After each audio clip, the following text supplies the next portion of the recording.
Great. Our agenda today, we are in the middle of welcome and introductions. We'll do some official introductions in a minute, give you a project overview and some milestones with a chance for a little Q&A about the project itself. And then we'll jump into findings. So we're going to start with findings around climate and health and emergency preparedness, and then have a breakout room to reflect and discuss those findings. We'll take a 10-minute break, and then we'll jump back in with findings around health equity and community health improvement planning, shortened to CHIP. And then we'll do a breakout room for that as well, and then wrap up and talk about next steps. So to start us off with introductions, I'm going to turn it over to Genevieve to introduce the Washington County team. Thanks, McKenna. Welcome, everyone. I'm so excited to be here with you, and it's really exciting to see so many different faces that we've worked with and a few folks that I haven't met yet. We actually have quite a few Washington County folks on this call, so I'm not going to introduce everyone.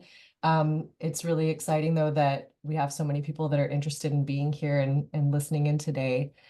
So the folks that have been closely connected to this work so far and will be helping to facilitate the breakout rooms.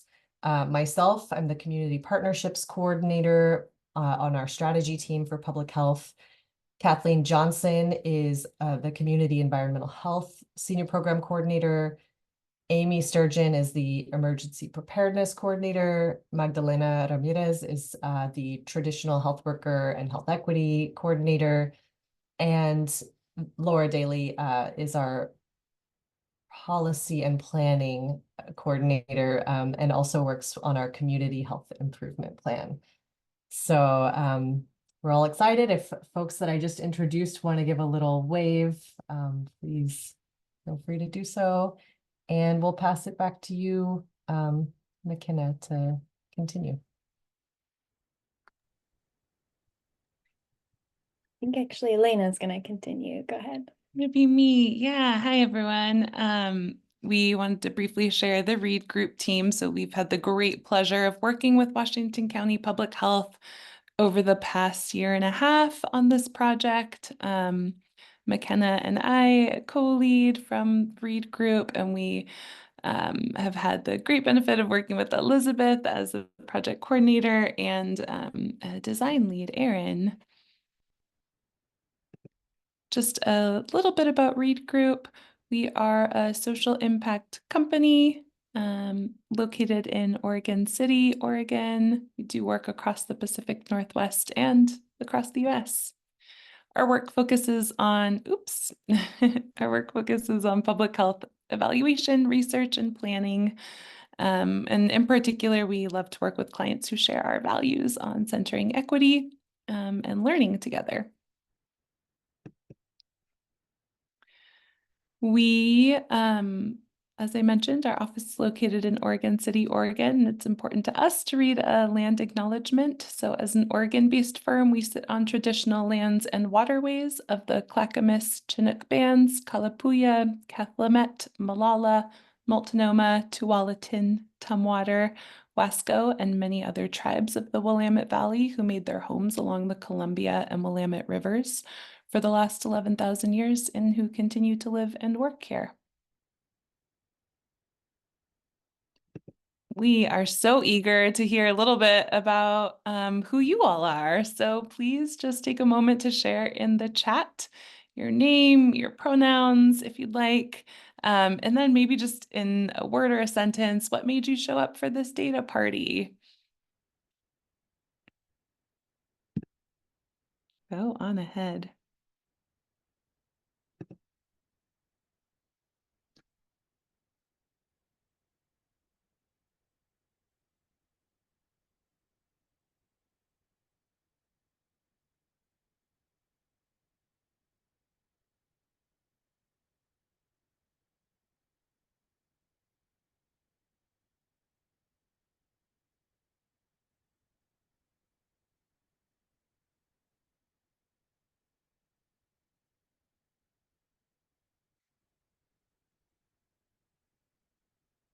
Awesome.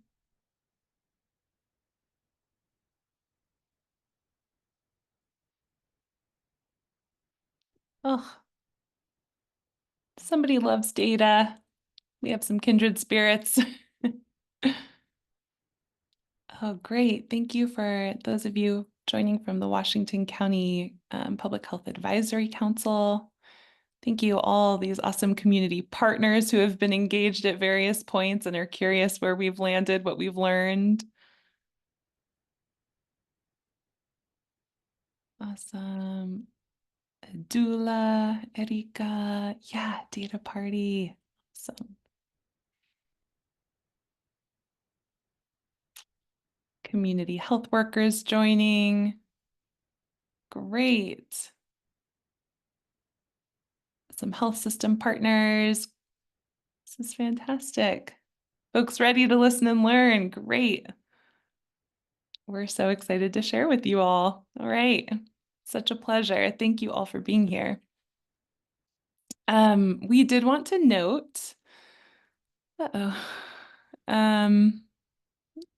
Are other folks seeing? I think Elizabeth is going to help us fix the screen. But we did just want to call out kind of what is a data party? This is something that you may or may not have participated in before.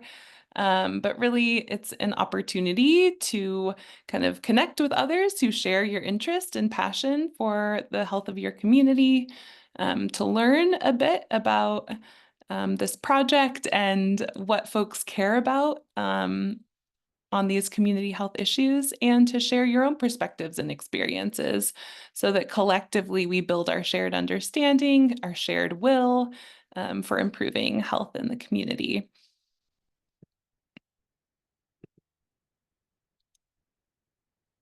We have a quick question too to engage folks and get your heads in the game of thinking about community resources.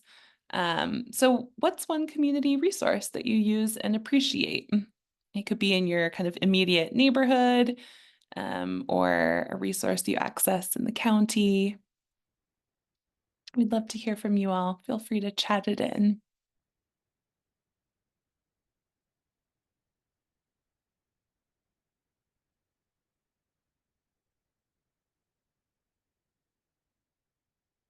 Mhm.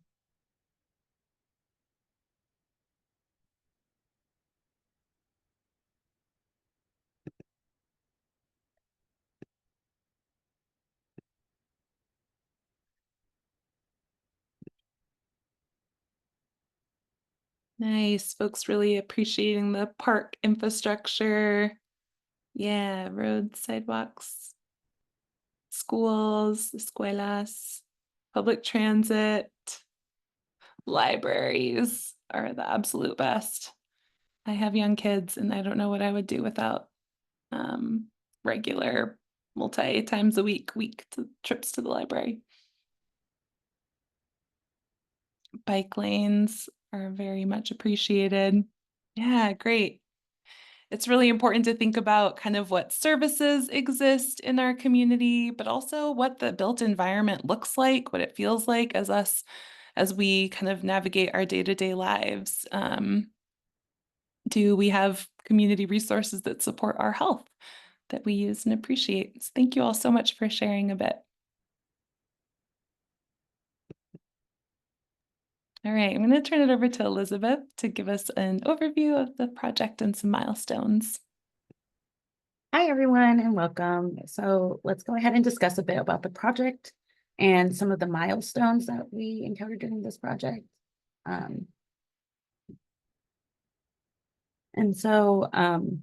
We were contracted by Washington County Public Health to lead community engagement with local organizations, community members, and sorry, I have to like toggle everything on my screen, and public sector entities. The findings from these engagements will guide the development of the following public health modernization plans listed here: the climate change adaptation plan, the all hazards preparedness plan, health equity action plan, and the community health improvement plan. And so here is we can see the timeline of our project. In the beginning with the start of phase one from May to July 2023, where we began with the planning for engagements. This was followed by phase one engagements from August to January, with analysis happening kind of at the same time to inform our next steps. And then we moved on to phase two, where we started the planning and collected some of the lessons learned from phase one. And then we are still kind of currently in phase two right now. We're doing some analysis and we're currently wrapping that along. And finally, we will be concluding with the development of the plans from October 2024 to June 2025.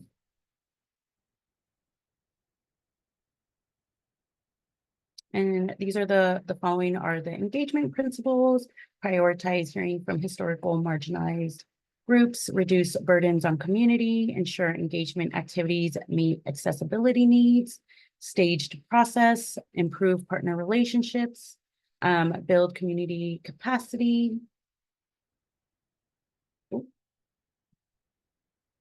And so we do want to mention and acknowledge and thank the 21 individuals representing community-based organizations and priority populations who helped plan and direct our engagement efforts in phase two of this project. We definitely couldn't have done it without them, and we appreciate all of the work that you did for phase two.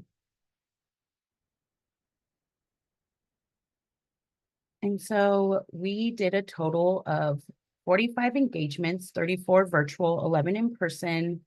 We did 18 interviews, 6 focus groups, 10 knowledge exchanges, 5 tabling events, 3 surveys, and 3 partner meetings.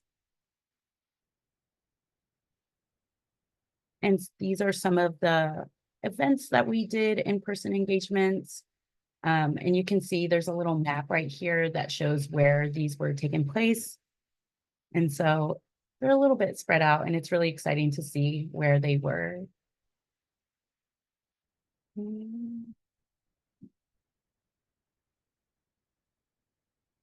And so these communities were reached through engaging members of these communities and through engaging organizations that serve these communities throughout the county. And so 465 plus participants and growing. We reached communities from the Latinx, Chinese American, Native Hawaiian, Pacific Islander, American, Indian, and Alaska Native, African American, Russian, Ukrainian, Arabic speaking, and other immigrants and refugee communities. We've also reached youth, students, older adults, LGBTQ plus individuals, peoples with disabilities, unhoused individuals, and individuals facing food insecurity. Now I'll pause there because I am talking a little bit quickly.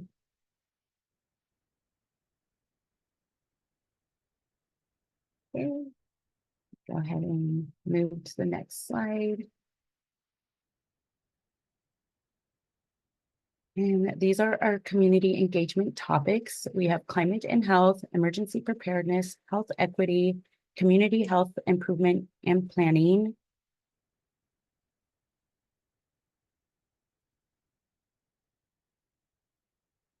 And here are the things that we asked about: past experiences, top concerns, needs and priorities, information, resources, services, etc.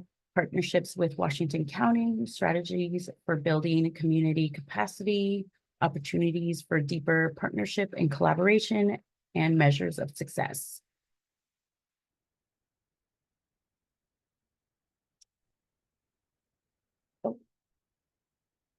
Any questions about our process before we dive into findings?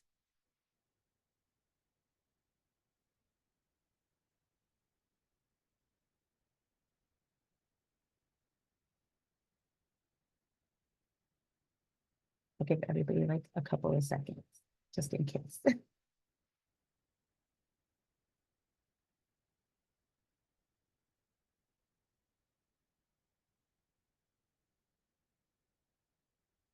Okay, I'm going to go ahead and pass it on to McKenna. Thank you. So now you all know a little bit about the project and how we connected with community and partners, and now we're going to start talking about what we heard. Starting with climate and health. So our climate engagements included one survey so far, but there will be another one in September, which was included in those numbers Elizabeth just shared. 4 tabling events, which is like going to Pride celebrations and other events and bringing big poster boards for people to engage with and talking to folks about their climate preparedness and other input related to that topic. We also did 4 knowledge exchanges, which is where we present some information about climate and health and the relationship between the two. And then we hear from folks about additional needs and concerns and also strengths and areas for resilience. We did 5 interviews with community partners on the topic and 1 focus group. Overall, we talked to over 300 people about climate and health this year, which is pretty awesome. Just to start, these are a few of the things we heard from tabling participants. So we had people write things on note cards, and these are some themes that came up. Air conditioning was one of the most requested resources to build resilience to climate change. Another theme was an emphasis on community connection as a key asset to climate resilience. People talked a lot about checking in with each other, preparing together, sharing resources as one way that they could feel more prepared for climate events. We also heard a desire for additional education and training about climate events. Some of that education is around what climate events could affect, are most likely to happen in Washington County. And then training, when people talked about training, it was more about how to respond, how to help others during climate events.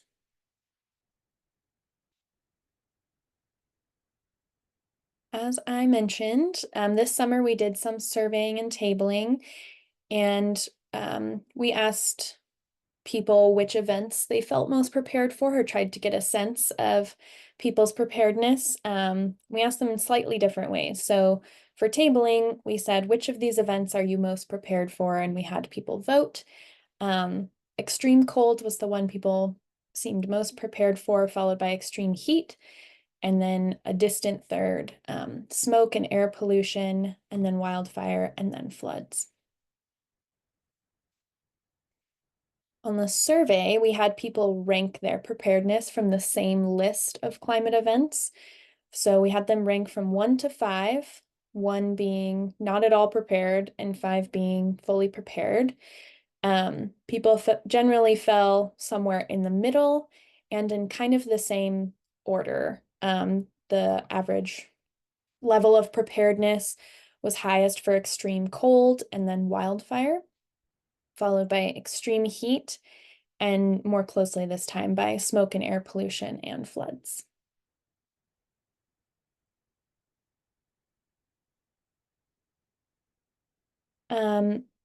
So we did hear overall that community members need support and resources for extreme temperatures, especially extreme heat. So although people were more likely to say that they were prepared for extreme temperatures, extreme heat was still lower on that totem pole, and air conditioners and financial support for utilities were 2 of the most requested resources. This is a bit of an educated guess on my part, but it does make me wonder if extreme heat is something that many of us have lived experience with, and it's easier to imagine preparing for extreme heat than, say, a flood. It might be, if you're asked to think about the two, you might be more readily able to say, okay, these are the steps I need to do for extreme heat, whereas flood, maybe you haven't thought about that ever or in a long time. So that could be contributing to people's, how prepared people feel about it, but I'm not sure. This finding that extreme heat is a top concern for people was consistent across both phases of our data collection. So we heard that all year across several events. This is a quote from a focus group participant to illustrate that point. They said, over the summer, I was living in a little house with no AC. And so when it was in the hundreds, I felt this kind of weight, lethargicness, and I didn't have an appetite. So really demonstrating the relationship between these extreme climate events and people's health. Another quote from a community health, we did a knowledge exchange with a bunch of community health workers, and one person said, giving concrete resources like air conditioners to community members is critical.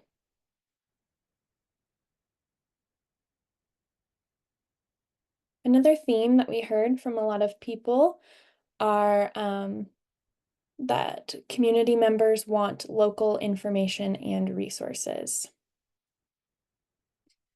I am just realizing how that I might be talking a little fast, and I want to give interpreters a little time to catch up, so you may hear some more pauses in my speech. People said that they were looking for information and resources more locally than the county level. It was unclear to us exactly what the right level could be. Maybe zip code, maybe neighborhood, school district. There is something around community hubs to be explored, I think. There is also a desire for community planning and response support, which is involving community members and community groups in preparedness planning, and also ensuring that those community groups are involved in response to climate events as well.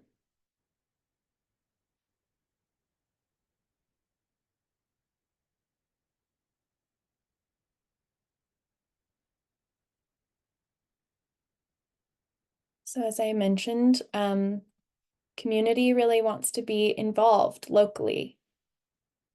And the word community kind of changed depending on who we are talking to and when. As I said, sometimes that's neighborhood. Sometimes it was cultural groups. Sometimes it was countywide. It just depends. We heard from community partners, a desire to be involved in the planning and outreach, as well as providing response and recovery support. We heard from community members, a desire to connect with each other and local organizations, and really a want to help each other prepare and cope.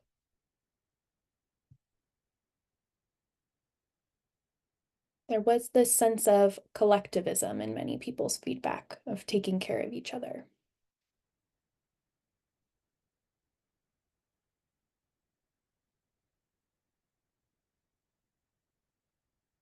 Some quotes to illustrate this finding from knowledge exchanges.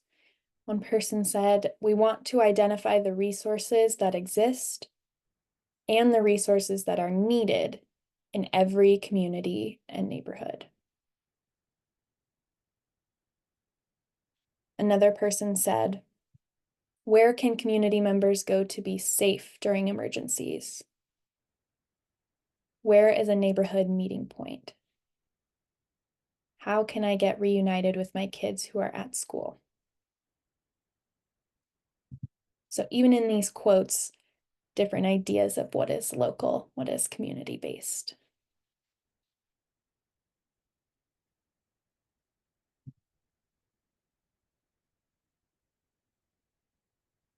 We also heard a knowledge exchange participant say, "We need community organizations to be informed with a structured plan to help." So back to that desire to help in the preparedness and response portion. These are a couple notes from tabling participants. One said community group for support during disasters would make them feel more prepared. Another said community involved planning would make them feel more prepared.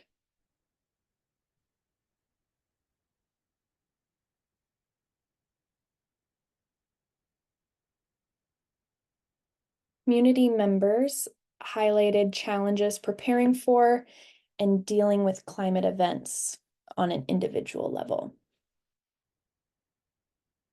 Many of these barriers overlap with those that you'll hear related to general emergency preparedness as well. Some things we heard included concerns about mobility issues when having to evacuate for certain climate events. Some requests for education about climate events, as well as alerts in more languages. We also heard about some challenges for rural communities, particularly folks with low or no internet access or cell service could be delayed in getting important information. And people in rural communities may have to focus more on individual preparedness, as they can be isolated during some climate events like winter storms or extreme cold. So again, tailoring education and information preparedness looks different in different communities. And then lastly, as I mentioned in the beginning, the cost of preparedness supplies and resources, especially air conditioning and heating for some folks, as well as air filters and purifiers, made it hard for community members to prepare. So that was a big need. Another challenge that's not up here, but did come up and does come up in climate engagement is that climate change is scary. Events are overwhelming. It's hard to think about, and that makes it challenging to prepare.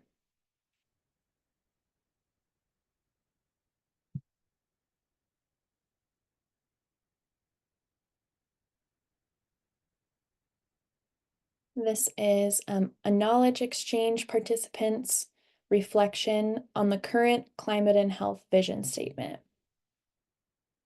That statement is, people should have access to resources and services they need to be ready for and protect their health during climate events, such as wildfires, extreme heat, or winter storms. This person said, everyone should have access to resources, makes it sound like the responsibility is on the individual to get themselves the resources that they may or may not be available or accessible, when it should be the county's job to have equitable access and sufficient services and resources. So just additional reflection on challenges to preparing as an individual and the importance of bolstering that with systemic solutions too, countywide solutions.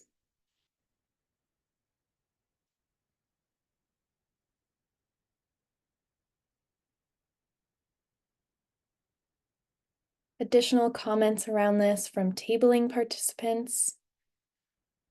One person wrote, these are things that would make people feel more prepared.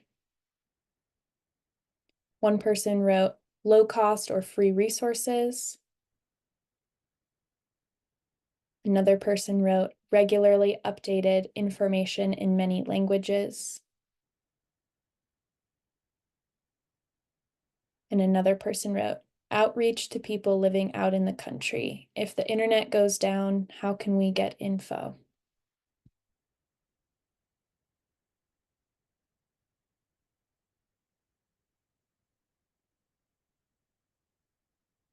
So So those were the key findings for climate and health. Before we move on to emergency preparedness, I am curious to hear from you all. Do you have a community hub? Or what would you consider a community hub? And you can chat or come off mute.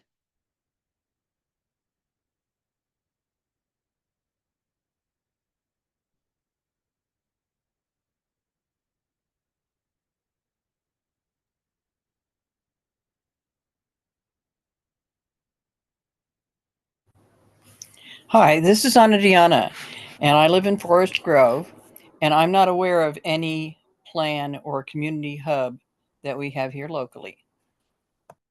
Thanks, Anna Diana.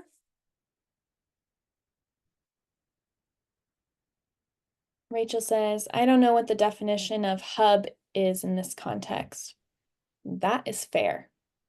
I was leaving it sort of open to see how you all defined it. I will say, I was personally thinking of a community hub as somewhere you might go first for information or support.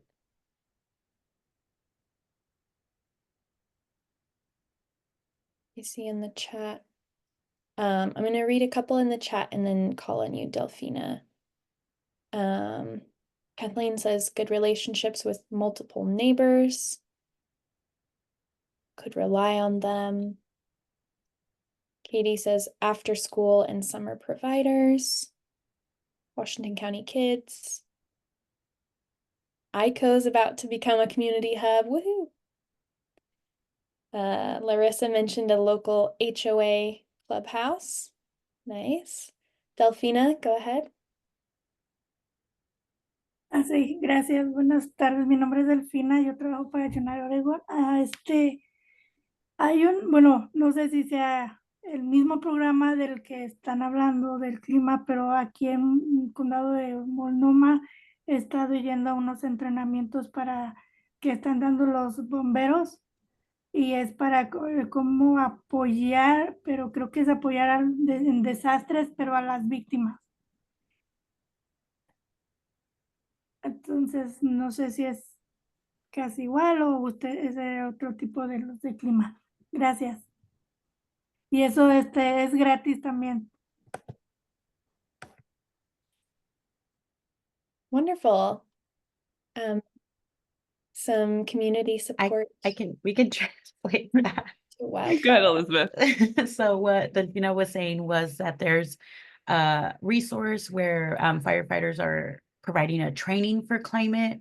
I think I caught most of that, Elena, I'm sorry. For climate There's preparedness. a program in Multnomah County where firefighters are training folks in preparedness, and it would be great. Delphina's not sure if something like that exists in Washington County, but that would be great. And she did want to note that it is free. Wonderful. Thanks, Delphina. And thank you, Read Spanish team and our interpreters.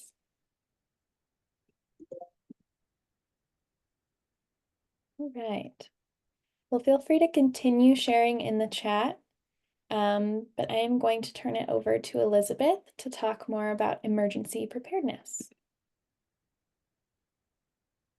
Hey everyone, let's go ahead and jump into the emergency preparedness findings. And so we collected data from 6 knowledge exchange events, 6 knowledge exchanges, 1 tabling event, 3 focus groups, and 8 individual interviews, and reached over 180 participants, which is very exciting. And for our first finding that emerged in phase 2 and slightly touched on in phase 1 is the strength within the community that significantly contributes to their emergency preparedness. And so community members mentioned their own strengths within their communities that prepare them for emergencies. And some of those included information and resource sharing amongst the community, presence of trusted people in the community events, and strong community networks.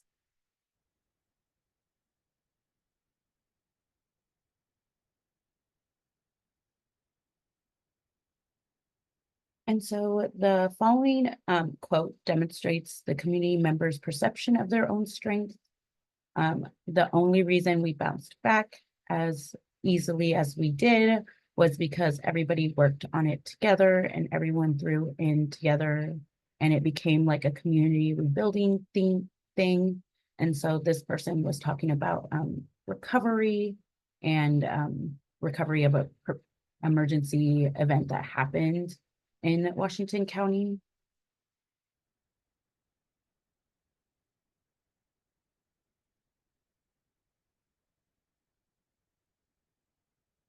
And this quote from a knowledge exchange participant mentioned the organization's director has been an amazing resource for our community during last year's ice storm. He reached out to around 4,000 community members via WhatsApp.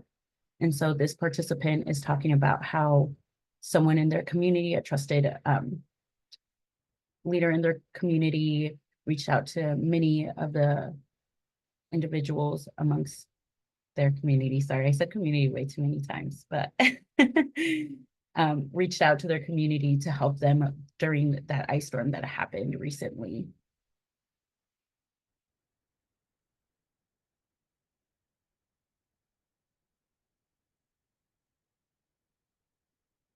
And I do want to call out that the slide is very similar to climate health, but I'm trying to focus it a little bit more on the preparedness side of it. And so across both phases, community members highlighted the gaps and barriers of being prepared for emergencies. Some of those include accessibility, language barriers, cost of supplies, self-preparation, and representation. Throughout both phase 1 and phase 2, community representation was frequently highlighted.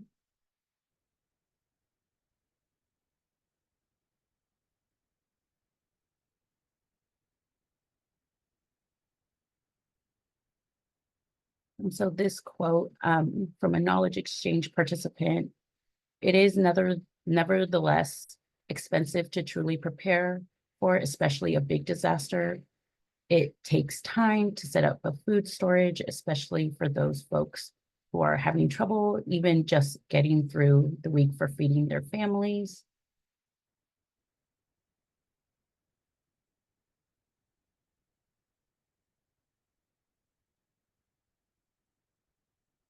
And this quote's a little bit long, but I do want to mention before reading this quote, this person did try many different avenues to get the accommodations that they needed, but all of the options were very either costly or they just didn't exist in Washington County. And so house alerts, if you want us to look it up and figure it out, the price they were charging was absolutely ridiculous. I feel as a deaf person, and I'm sure there's other people that are in this situation, that if something's going on, we're left to the mercy of God, because there is no way we will know if it's a wildfire, if there's any other kind of fire, if there's an emergency situation in the town, we won't know. And this is in regards to somebody just like knocking on their door or trying to get a hold of them while something is happening.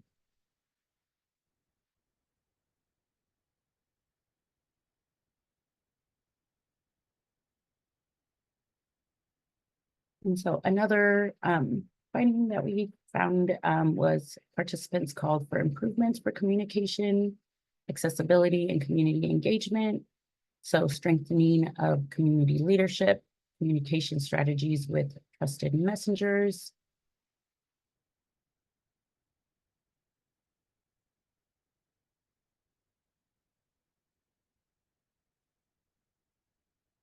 and this quote is from a participant in phase 1. Those have been known to communities, so the messenger is key to accessibility. It's not just the message, and the partnership that the county makes with those trusted messengers needs to be very clear and direct, well-developed plan for Washington County and every county in the state of Oregon.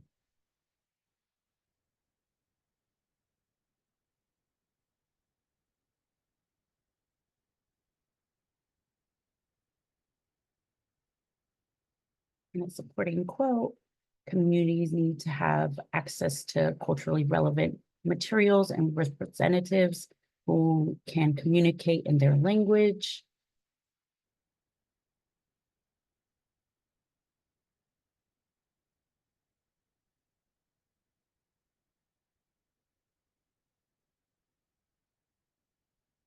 And our final finding for emergency preparedness was participants asked the county to support with providing and preparing emergency resources, so emergency supplies, centralized information locations. And one of the supporting quotes are their subsidies for the less spoken for communities who have less of the economic power. Are there places where they could get some of these things that will be basic but economically viable things that will not make them feel like I'm trying to get ready for a disaster? I'm not sure it's going to happen, and then my kids can't get to eat dinner. Are there places like that?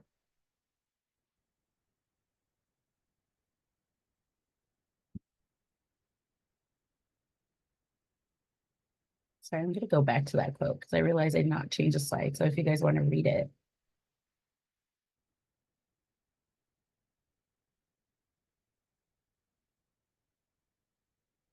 And then another quote that we got from a knowledge exchange participant: emergency support centers that will not be stopped when the emergency happens.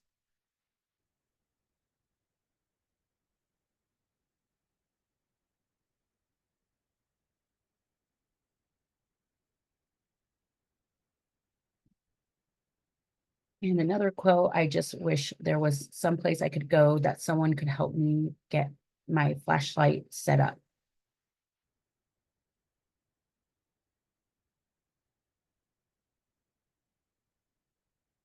And in a tabling event, we asked participants to think about their home emergency supplies. And these are some of the responses we received. I have some things: batteries, fire extinguisher, medicine, but not food or water.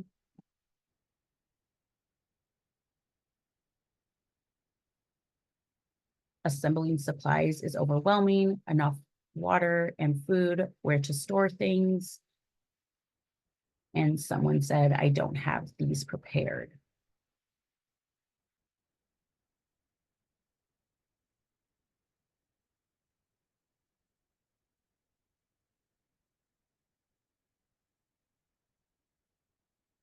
And that wraps up our findings for emergency preparedness.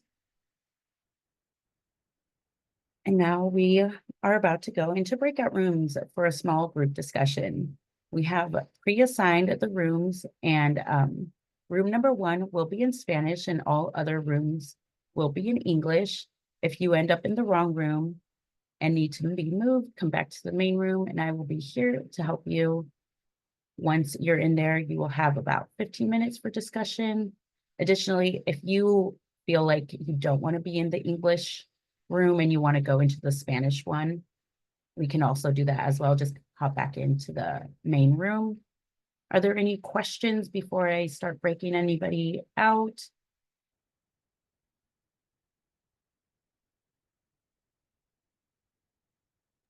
I just want to note each breakout room will have a facilitator who will bring a few questions and will support kind of reflection and discussion.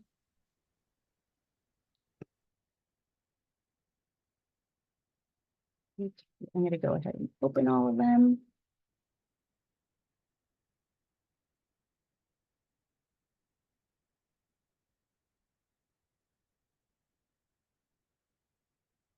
Okay, I have opened all breakout rooms, so you would see a little pop-up to join a room. Go ahead and click that, and I'll see you in 15 minutes unless you need help.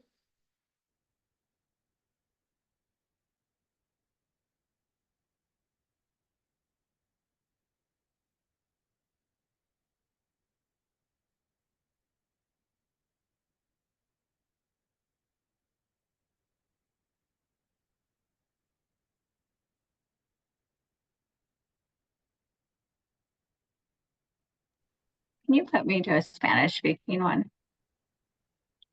Yeah. It should Thank you. there. Mm.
Hello, everyone. Welcome back.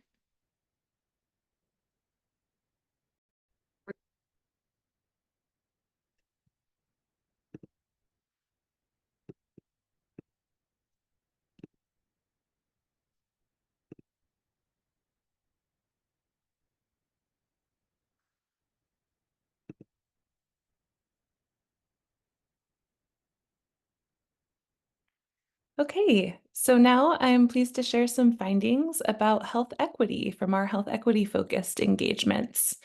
The purpose here was really to help inform a health equity action plan that Washington County Public Health will be developing. And so the county wanted to hear from community members and community partners about the health inequities they're observing in the county, about the health equity skills and capacities that partners have and want to develop, about the skills that partners observe in Washington County Public Health, and about how the county can be a really trusted and effective partner in advancing health equity work. So here's a bit about the health equity focused engagements. We conducted 16 individual partner interviews across both phases of engagement. These were one-on-one interviews with representatives of community-based organizations or other public sector partners. One focus group, 2 knowledge exchange events with larger groups of partners, and 3 partner meetings. And in total, we talked to over 80 participants about this topic. And those participants represent over 25 community-based organizations in the county. So the strongest theme that arose was that participants are calling for Washington County Public Health to deepen its community engagement efforts. So really central to advancing health equity is being engaged, being connected, being knowledgeable of the community and what its needs are. And so a few recommendations were to go to trusted and safe community spaces to build relationships, share information and resources, to fund and partner with CBOs on community engagement efforts, to engage community in all phases of work. So moving beyond just asking for input or asking for ideas to actually involving community partners and community members in making decisions and taking action and implementing strategies. One interviewee said this: "A lot of our events, community resource events, things like that, that's how we connect with community. People show up, you visit, you eat together. Often the food is provided for free. Being in those spaces where people are already at a sense of comfort, being in community, and then folks coming into that space, that's the beauty of building those relationships." Another strong theme arose around investments in the workforce. And so participants specifically called for Washington County Public Health to hire diverse leaders who have lived experience in communities facing health inequities, to ensure that staff, county staff, have the necessary skills to do health equity work. So things like relationship building skills, being able to communicate really clearly and transparently and inclusively, having a knowledge of the community, and so on. And then also within this theme was a strong emphasis on investing in the community health worker and other traditional health workers as well, that workforce, because those folks are so essential in providing services to populations who face health inequities. Another interviewee said this: "Community engagement has to be more meaningful than that. It can't stop at just outreach and translation. It looks like hiring and bringing in talent that is representative of the community that you are trying to build trust and engage with." So that's one thing I think that Washington County could work on. Participants also wanted to see the county develop strategies specific to better serving marginalized communities. And so at top of the list was ensuring that all communication is culturally and linguistically tailored, whether that is information on the website, information that's shared via broad public health campaigns, and so on. This also includes meeting access needs for health services. So those might be functional access needs for folks who experience disabilities, or needs such as providing services in hours outside of traditional work hours, so in the evenings or on weekends, and so on. And this also includes providing tangible resources. So hearing in our climate findings about the need for air conditioners and air filters, those kinds of tangible resources that community members are needing. One focus group participant said, I think on top of that, accessibility in general, especially for any disabled people, any immunocompromised people, it's just impossible for them to do the quote normal processes, versus if we can find a way to change those processes to make them more diverse for everyone, I think we can reach more people and make it a little bit safer for everyone. When asked what kind of health equity skills and capacities partner organizations are looking to build, these were the skills that rose to the top of the list. So CBOs are looking to gain experience and skills in program evaluation, in data and research, and within that bucket of data, really a focus on data sovereignty. So the work around ensuring that data is accurately representing diverse community members, and that there is kind of shared ownership of that data within the communities being represented. Community engagement was another theme of an area CBOs are looking to build their skills in, and also advocacy. So being at policy and systems change tables, and doing work to advance whether that's local policies or state policies, or even beyond the federal level. One interviewee said this about being involved in decision making. For us, it's a priority that we are leading different conversations. We're leading our own movements because, again, we know best how to serve our communities. When we're given the space, we over-deliver. We've had partnerships with county, city, state, so we know that we can do the work if we're given the space and the resources to do it. When we asked participants, those 80+ individuals in health equity focused engagements, about the role that Washington County Public Health can and should play in health equity work, these are the things that they said. They want the county to continue convening partners for shared learning and collective impact, and even to do more of that convening work. They want the county to serve as a resource and information hub. And they also want the county to provide more health services in the community to address gaps in healthcare coverage and healthcare access. An interviewee said, so when I think of something that Washington County or Multnomah or anyone, it's this connecting piece and the ability to be facilitating those conversations. I'm sorry, those connections. Because otherwise there are tons and tons of tables and places where we would never cross paths, which just exacerbates the isolation that can come, and not just for our community.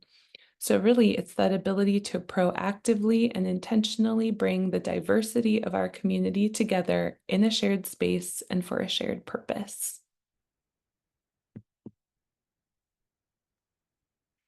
I'm going to pause just for a moment as folks take in those health equity findings.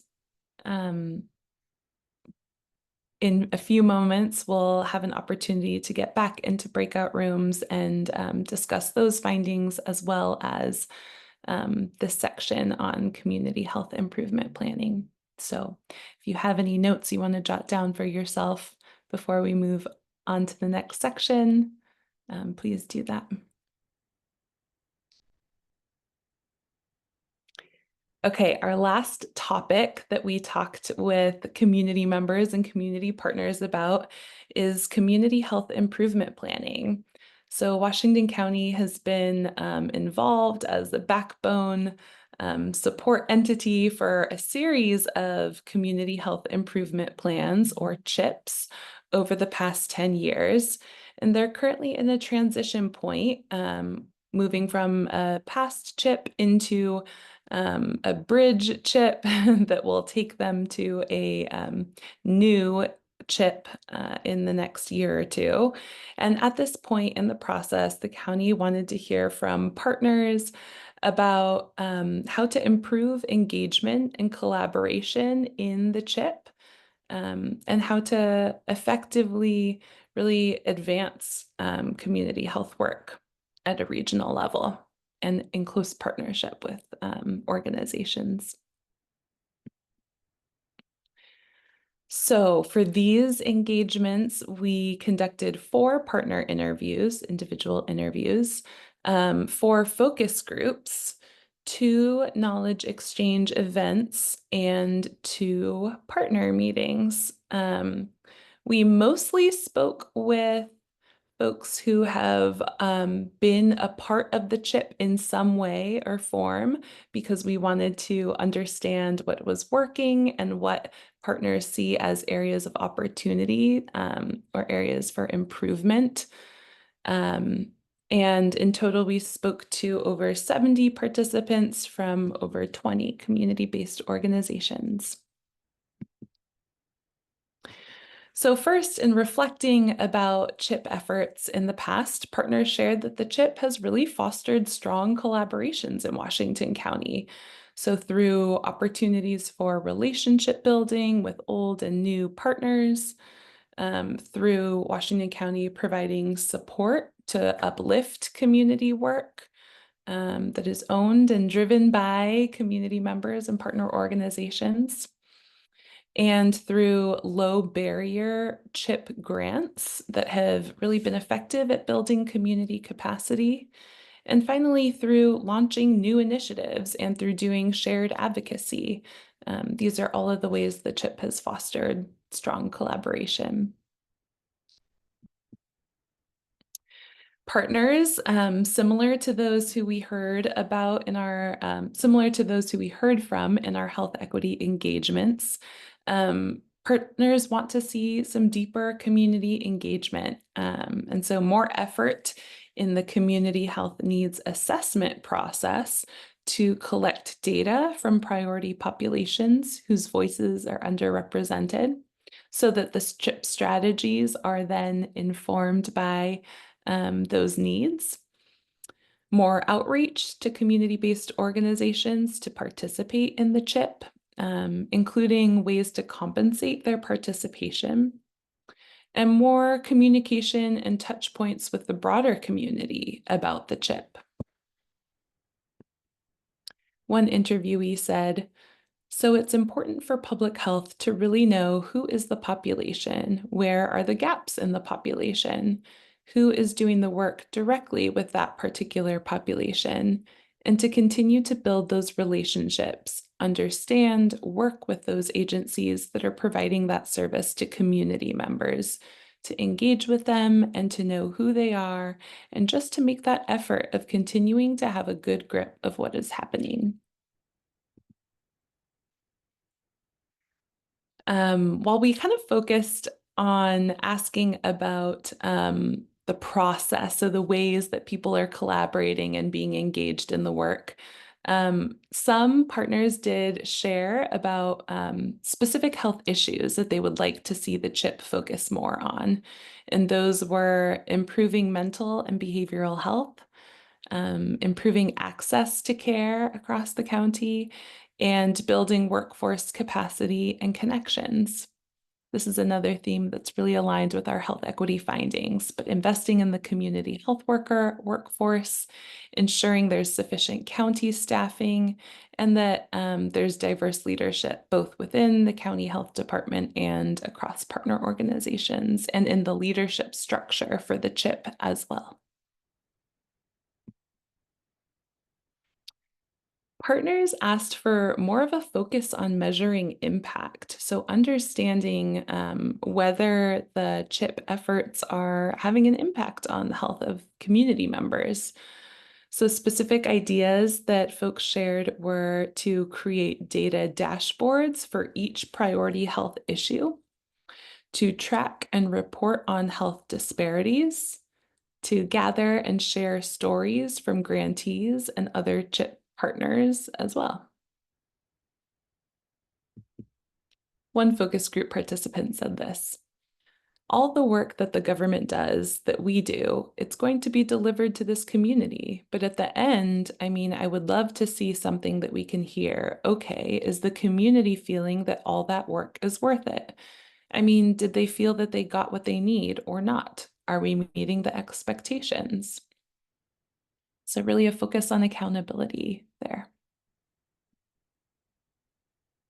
Partners did have some ideas about how to change or adapt the CHIP structure. So the ways that committees come together, the ways that the leadership team does its work, the ways that community members are engaged in decision-making. And here were some of their ideas. Engage the community more to select the CHIP priorities. Engage more partners from other sectors, so education, health systems, and business sectors in particular. Dedicate more funding for CHIP implementation, and build different spaces for affinity groups to come together, for information sharing, for advocacy, and for new initiatives. One partner meeting participant said, "My vision for the CHIP, I'd like to see a process that includes many opportunities for community members to be involved in shaping and implementing strategies."